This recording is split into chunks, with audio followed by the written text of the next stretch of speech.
नमस्कार। मैं प्रीति भास्कर आपके लिए लेकर आई हूँ आज के 10 इम्पोर्टेंट क्वेश्चंस जो आपके सभी प्रकार की सरकारी परीक्षाओं में उपयोगी होंगे। देखते हैं प्रश्न। 30 जनवरी 2022 को उत्तर कोरिया ने किस मिसाइल को लॉन्च किया? जिसका सही उत्तर है हवासोंग 12।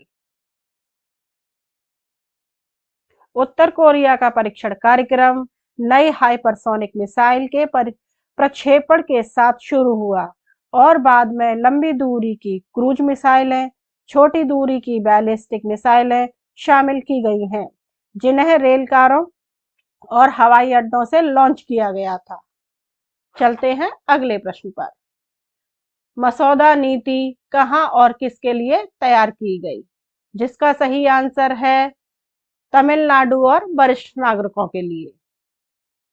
तमिलनाडु सरकार ने वरिष्ठ नागरिकों के लिए नीति का मसौदा यानी कि draft policy for senior citizen तैयार किया है।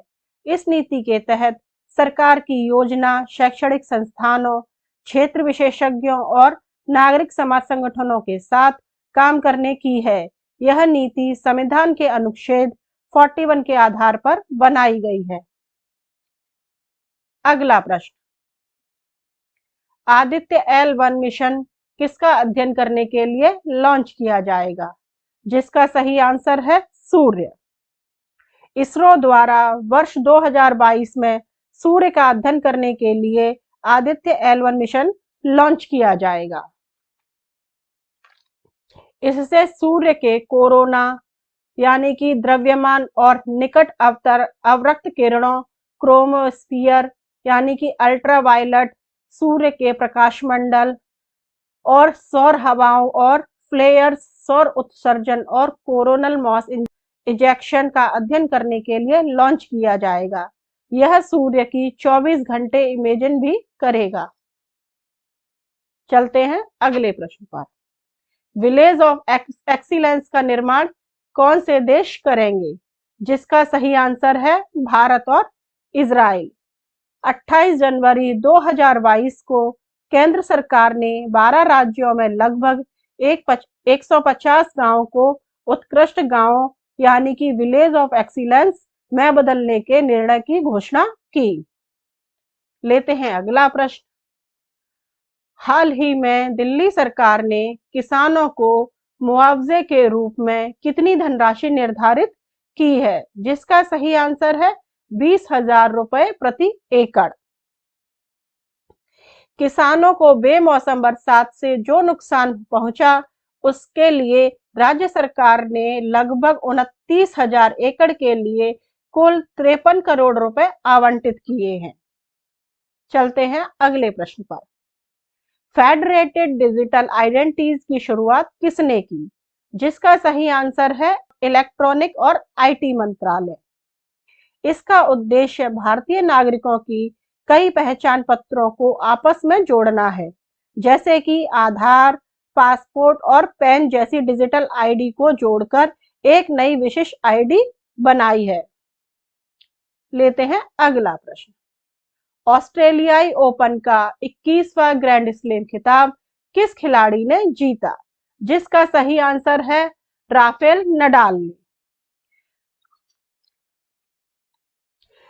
राफेल नडाल 21वें ग्रैंड स्लैम जीतने वाले पहले खिलाड़ी बन गए हैं। स्विट्जरलैंड के रोजर फेडरर और सर्बिया के नोवाक जोकोविच ने 20 ग्रैंड स्लैम जीते हैं। चलते हैं अगले प्रश्न पर।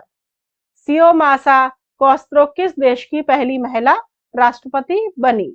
जिसका सही आंसर है होंडुरास।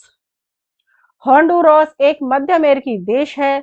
इसकी राजधानी टेगुसिगाल्पा है। यह कैरेबियन सागर के निकट पर स्थित है। शियोमारा कास्त्रो ने देश में मादक पदार्थों की तस्करी से निपटने का वादा किया है। चलते हैं अगले प्रश्न पर। हाल ही में चीन ने किस देश पर आयात प्रतिबंध लगाया? जिसका सही आंसर है लिथुआनिया।